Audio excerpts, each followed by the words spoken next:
Hello, नमस्ते, अस्सलाम वालेकुम। वीआर न्यूज़ में फिर एक बार आप सभी का हार्दिक स्वागत है।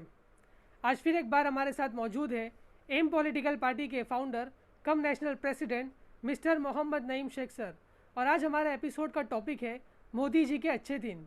हमने एक कॉमन सर्वे किया है जनरल पब्लिक से, जिन्होंने हमें बताया है कि उनके हिसाब से मोदी जी के अच्छे दिन उनके लिए कितने अच्छे प्रूव हुए हैं, कितने लोग खुश हैं, कितने लोग ना खुश हैं। आइए सबसे पहले हम जानते हैं हमारे national president Mohammad Naeem Sheikh sir से। कैसे हो दोस्तों। 1965 में एक बहुत ही मशहूर फिल्म आई थी ख़ानदान। सुनील दत्त, नूतन, मुमताज़, प्राण, ओम प्रकाश, ललिता पवार।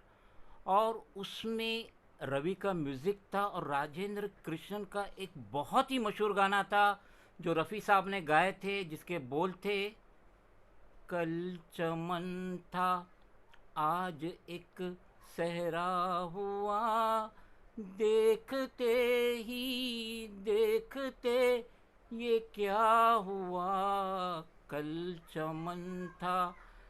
आज की एनडीए हुकूमत देख के, बीजेपी लेड हुकूमत देख के मुझे ये 1965 का गाना आज 56 साल बाद भी याद आ रहा है, बार बार याद आ रहा है कि किस तरीके से ये चमन को एक सहरा रेगिस्तान में तब्दील कर दी इस पीएम मोदी की एनडीए हुकूमत ने। हमारे साथ आज कॉमन पब्लिक भी मौजूद है ऑफिस में। हमारे साथ फ़िलहाल मौजूद है शाहिद दादी। आइए हम इनसे जानते हैं कि इनके अकॉर्डिंग इनकी क्या राय है अच्छे दिन को लेके। अब जितने की गवर्नमेंट है, बीजेपी की गवर्नमेंट है, सब अच्छा ही कर रही है। जो भी है, जो भी आज इकोनॉमी देखिए, शेयर मार्केट देखिए, शेयर मार्केट कहाँ था 2014 में, शेयर मार्केट कहाँ था। बल्कि 2014 में तो भीख मांगने की हालत हो गई थी इन्वेस्टरों की। आज आप देखिए, हर शेयर जो 2014 में था वो आज कहाँ पहुँच गया। आज बीजेपी ने बहुत अच्छा काम किया है और ये बस कांग्रेस खाली बदनाम कर रही है बीजेपी को। बाकी आज इंफ्रास्ट्रक्चर देखिए, डेवलपमेंट देखिए, हर चीज़ में देखिए, हर शेयर प्राइस देखिए, बहुत अच्छा हुआ है। और हर तरीके से बीजेपी ने अच्छा ही किया है, कुछ भी गलत नहीं किया है। ये खाली बदनाम करने वाले बदनाम करते हैं, इनको काम धंधा है नहीं, कोई कुछ भी बोलते रहता है। मतलब बाकी आज हर आदमी सुकून पे जी रहा है। आज अभी कल ही हमारे बिल्डिंग में एक पड़ोस वाले गाड़ी खरीदी, मर्सिडीज। तो मुझे भाई इतना लॉकडाउन के टाइम पे लोग बोलते हैं कि भाई पैसा नहीं है, आपने गाड़ी खरीदी। बोलते पैसा नहीं, पैसा तो बहुत है और कमाई भी बहुत है। आज कोई भी चीज़ के अंदर आप देख लो, कुछ भी करो तो लोगों को पहले तो पैसे स्कूटर खरीदने के वांदे थे, आज मर्सिडीज खरीदने को आदमी सोच रहा नहीं है। और सबके अच्छे दिन आए और आगे और भी अच्छे दिन आएंगे। जब तक अगर बीजेपी रहेगी तो मेरे हिसाब से तो पक्का आएंगे, बाकी बोल नहीं सकते। मेरे हिसाब से तो आएंगे और आए हैं। नईम सर, जैसे कि शाहिद दादी से भाई ने बताया हमको, उनकी जो राय है, पर्सनल राय है, पर्सनल विचार है, तो आप इससे कितना मुत्तफिक हो? शाहिद दादी मेरे एक अच्छे दोस्त है, अच्छे फ्रेंड है, लेकिन मुझे कहते हुए बहुत अफसोस हो रहा है, मैं इनकी बात से कतई मुत्तफिक नहीं हूँ। शाहिद दादी शेयर बाज़ार से रिलेटेड है, तो वो ये देख रहे हैं कि during the period of BJP lead NDA इसमें शेयर बाज़ार बहुत ऊंचा गया। तो शेयर बाज़ार तो हिंदुस्तान की पॉपुलेशन का 5% भी नहीं डील करते हैं। पॉपुलेशन का 5% लोग भी शेयर बाज़ार में डील नहीं करते हैं। तो इससे मुल्क की इकोनॉमिक का अंदाज़ा लगाना शरतन गलत है। मुल्क की इकोनॉमी -23 में चली गई थी। और शाहिद दादी सही फरमा रहे हैं कि देश में पैसा है, तो पैसा तो लिमिटेड लोगों के पास ही है। आज अवाम के ये दिन गुजर रहे हैं कि इनको 3 वक्त की रोटी भी मुयसर नहीं हो रही है। जो बिजनेसमैन थे आज वो सर्विस करने पे आमादा है, जो सर्विस पे थे आज वो बेरोजगार हो चुके हैं। हमारे साथ आपा मौजूद है। आइए हम इनसे जानते हैं कि इनकी क्या राय है मोदी जी के अच्छे दिन को लेके। अब आप बताइए कि आपके हिसाब से मोदी जी के अच्छे दिन वाकई में अच्छे रहे हैं या क्या अच्छा हुआ है, क्या बुरा हुआ है? नहीं, मोदी जी जब से आए हैं, जब से तो हमारे को बहुत परेशानी हो गई है। हमारे शौहर काम करते थे पहले बहुत अच्छा, लेकिन अभी तो काम सब बंद हो गया है। अभी तो बहुत परेशानी हो गई। गैस का बाटला भी जो 700 रुपये में आता था वो 1000 रुपये में आ रहा है। घर का खर्चा सब बदल गया है, बहुत परेशानी हो गई है।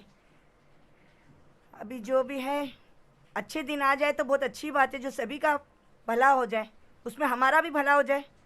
कुछ बस यही है मोदी जी से कि भाई हमारा भी कुछ ख्याल करें और हमारी भी मदद करें और हमारा भी काम चले और हमारा भी घर का खर्चा अच्छे से निकले। बस यही चाहेंगे कि जो भी दिन है, अच्छे दिन आने बोले थे, अच्छे दिन लेके आ जाओ तो सभी को खुशी हो जाएंगी। नईम सर, आप क्या कहना चाहोगे? मैं तो ये कहना चाह रहा हूँ कि आंखों के सामने डीजल और पेट्रोल ने सेंचुरी मार दी। अब मैं इसका नंबर देख रहा हूँ। मोदी जी इसको भूल गए, लगता ये दूध को भूल गए। अब कब ये सेंचुरी मारेगा मैं वो देख रहा हूँ।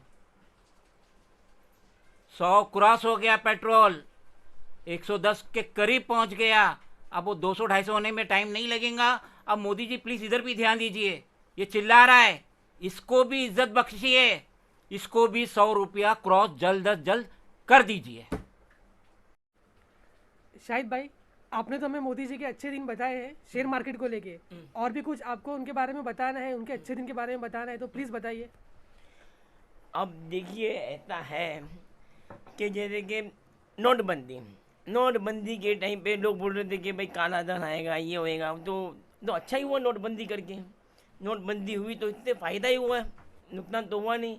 बल्कि जो ब्लैक मनी लोगों ने तब दबा के रखे थे घरों में, वो बाहर निकाले, और नोटबंदी से अच्छा ही हुआ। नोटबंदी अच्छी की, फिर ट्रिपल तलाक अच्छा किया। ट्रिपल तलाक आने से कितना तलाक रुक गए, कितने लोगों ने डिवोर्स देने का रोक के रखे। अब मेरे को ही देखो, मैं भी ट्रिपल तलाक हो गया तो आराम से बने भाई, समझो कोई कुछ गड़बड़ नहीं है। अब हर काम बीजेपी ने अच्छा ही किया है, बीजेपी कभी गलत कर ही नहीं सकती। और इनको तो कम 2024 में तो क्या, 2029 में, 2034 में, 2038 में, सब में बीजेपी आनी चाहिए। और ये अभी ये महाविकास अघाड़ी सरकार है महाराष्ट्र में, ये क्या है, ये कुछ नहीं, ये तो छोटी मोटी सरकार एक दूसरे की खोल रहे हैं। बाकी सबसे ज़्यादा काम तो देवेंद्र फडणवीस ने किया। जब अगर देवेंद्र फडणवीस ने काम नहीं किया होता तो 105 सीट भी नहीं आती मैं। आज सबसे अच्छा ये थी महाविकास अघाड़ी, तो खाली तो थोड़े दिनों की, तो आई अब थोड़ा अपने आप चले जाएगी। बाकी बीजेपी ने सबसे अच्छा काम किया, अच्छे दिन भी आए, अच्छी रातें भी आई। Thank you. नईम सर, जैसा कि शाहिद भाई ने बताया कि नोटबंदी उनके लिहाज से अच्छी थी, ट्रिपल तलाक उनके लिहाज से अच्छा था, और भी जो है देवेंद्र फडणवीस ने अच्छा काम किया है, तो इससे आप क्या कहना चाहोगे?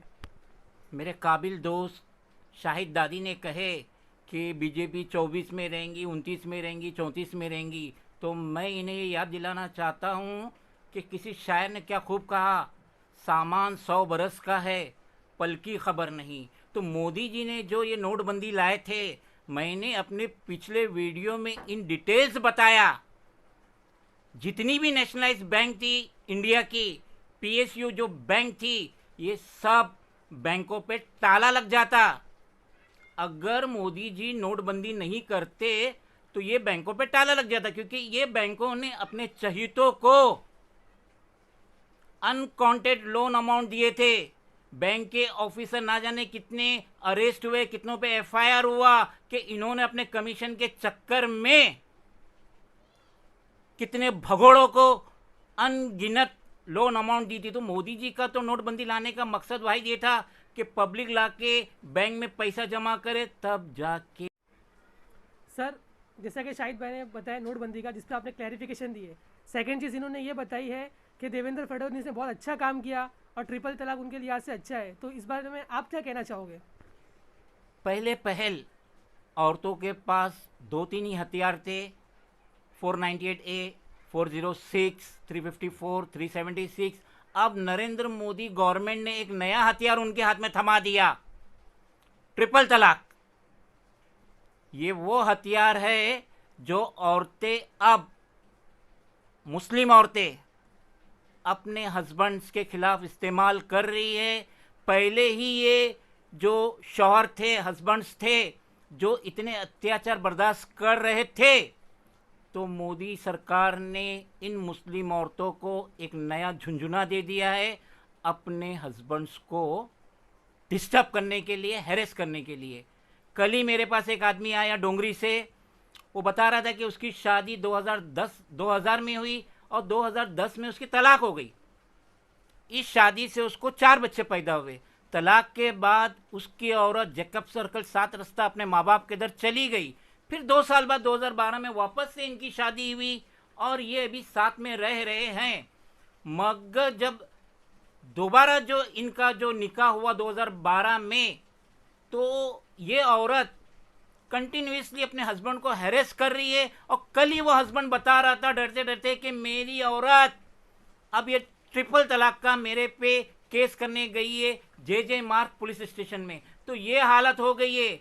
जब वो औरत 2000 में शादी करी, 2010 में अपने माँ बाप किधर गई, 4 बच्चे छोड़ के गई अपने मर्द के पास, अपने शौहर के पास। वो शौहर और बच्चे पाल रहा था। फिर रे मेरी जो 2012 में, और उस दिन से लेके आज तक उसने 498A का केस करी, डीवी का केस करी, प्राइवेट केस करी, जो case 69 metropolitan magistrate court CD में चल रहा है। रही बात देवेंद्र फडणवीस की, अगर ये अच्छा काम करते तो 2019 के लोकसभा इलेक्शन में क्यों हारते? पब्लिक इनसे उब चुकी थी। इनका एक भी काम कोई ख़ास महाराष्ट्र स्टेट के सिटीजन को पसंद नहीं है, इसलिए उन्होंने बीजेपी को स्टेट से उखाड़ के फेंक दिया। शाहिद भाई, अब हमें ये बताइए कि जो भी आने वाले चुनाव है 2024 में, आपको क्या लगता है कि कौन जीतेगा? 101% बीजेपी जीतेगी और 543 सीट में से कम 350 तो 450 सीट लाएगी और बहुत ही अच्छे तरीके से पूरे हिंदुस्तान में जीतेगी। और ये वही नरेंद्र मोदी जिसको गुजरात में कोई हरा नहीं सका था, और ये 100 और इसको पीएम ने भी कोई हरा नहीं पाएगा। और 101% बीजेपी आएगी, क्योंकि सबका साथ, सबका विकास, सबका विश्वास लेके चलती है और बहुत ही अच्छे से काम होता है। महाराष्ट्र में भी देवेंद्र फडणवीस ने बहुत अच्छा काम किया, गुजरात में भी बहुत अच्छा काम किया, सब जहाँ पे भी बीजेपी का सीएम में बहुत अच्छे काम होते हैं। और रही बात महंगाई की, तो महंगाई तो चलता है। तो पहले 400 रुपये का गैस का बाटला आता था तो भरने की ताकत नहीं होती थी। आज 900 रुपया तो भर सकते हैं, क्योंकि पैसे आते हैं, इंफ्रास्ट्रक्चर बड़ा, बिजनेस बड़ा, लोग बड़े, सब लोग। और आज की तारीख में सब पढ़े लिखे लोग हैं। जब गरीब के घर में भी चले जाओ, वो कंप्यूटर चला रहा है, कोई क्या चला रहा है, कोई क्या कर रहा है, सब कुछ। कोई बिटकॉइन खरीद रहा है, कोई शेयर खरीद रहा है, कोई क्या क्या कर रहा है, कोई भी चीज़ करते रहते हैं अपने परिवार को चलाने के लिए। तो वो तो चलते रहता है। और पैसे आते रहते, पैसे आने चाहिए तो भर सकते हैं। पैसे आएंगे ही नहीं तो कहाँ से भरेंगे। और बीजेपी के जो चल रहा है, बीजेपी का जो दौर चल रहा है, उसमें बिजनेस बहुत अच्छा हो गया। बिजनेसमैन को मालूम है बिजनेस बहुत अच्छा हो गया। बाकी जो दूसरे सब बदनाम करने के लिए बोल रहे हैं कि ये था, ये वही था, ये फलाना, ये डिगना, लेकिन वो तो चलता है। बिजनेस बहुत अच्छा हुआ है, इकोनॉमी बहुत अच्छी हुई है और खाने पीने का सबको बहुत अच्छा हो गया। अच्छे दिन भी आ गए, अच्छी रातें भी आ गई। नहीं सर, अच्छे दिन, अच्छी रातें, सबका साथ, सबका विकास, इसमें आप क्या कहना चाहोगे? मुझे अफसोस हो रहा है कि मेरे काबिल दोस्त शाहिद दादी शायद ये न्यूज़पेपर नहीं पढ़ते हैं। अगर ये न्यूज़पेपर पढ़ते तो कतई ऐसी बात नहीं करते। शाहिद दादी चैलेंज कर रहे हैं कि 2024 के लोकसभा इलेक्शन में टॉप मेजॉरिटी से बीजेपी आएंगी। वो तो बहुत दूर की बात है। 2022 उत्तर प्रदेश असेंबली इलेक्शन, यहाँ पे बीजेपी के पैर लड़खड़ा रहे हैं। योगी आदित्यनाथ की सीट खतरे में नज़र आ रही है। शाहिद दादी फरमा रहे थे कि इनके जितने भी बीजेपी के सीएम हैं बहुत अच्छा काम कर रहे हैं, बहुत अच्छा काम किए हैं, फलाना फलाना फलाना। मगर शाहिद दादी ये नहीं देख रहे कि पिछले 6 महीने में 5 सीएम को बीजेपी ने। हम तो बस ये उम्मीद करते हैं कि हवाओं का रुख किस तरफ भी हो, लेकिन सिर्फ देश की उन्नति हो और लोगों का भला हो। तो ये थे हमारे साथ एम पॉलिटिकल पार्टी के founder cum national president mister Mohammad Naeem Sheikh ji और हमारे साथ मौजूद थे शाहिद दादी। अगर आपको हमारी एपिसोड पसंद आई तो इसे लाइक कीजिए, शेयर कीजिए, कमेंट कीजिए। जय हिंद, जय महाराष्ट्र। 6 महीने में 5 सीएम को बीजेपी ने तब्दील करी है। रिसेंटली गुजरात के भी सीएम साहब का रातों रात तबादला हो गया है और योगी तो बच गए। योगी की तो कैच छूट गई है। योगी को तो आज 2 महीना पहले ही सीएम सीट से हटा दिया जाता था। रही बात कंप्यूटर की, सबके घर में कंप्यूटर है, तो ये कंप्यूटर मासूम सिटीजन ने अपनी खून पसीने की कमाई से लिए, ना कि नरेंद्र मोदी ने इन्हें डोनेशन दिया, लोन दिया। ये सिटीजन अपनी रोजी चलाने के लिए, अपना पेट पालने के लिए कंप्यूटर पे छोटा मोटा काम कर रहे हैं, ऑनलाइन काम कर रहे हैं। जैसे कि डिजिटल इंडिया बनाने का पूरा प्लान था मोदी जी को, जो कि अनकरीब फेल नज़र आ रहा है।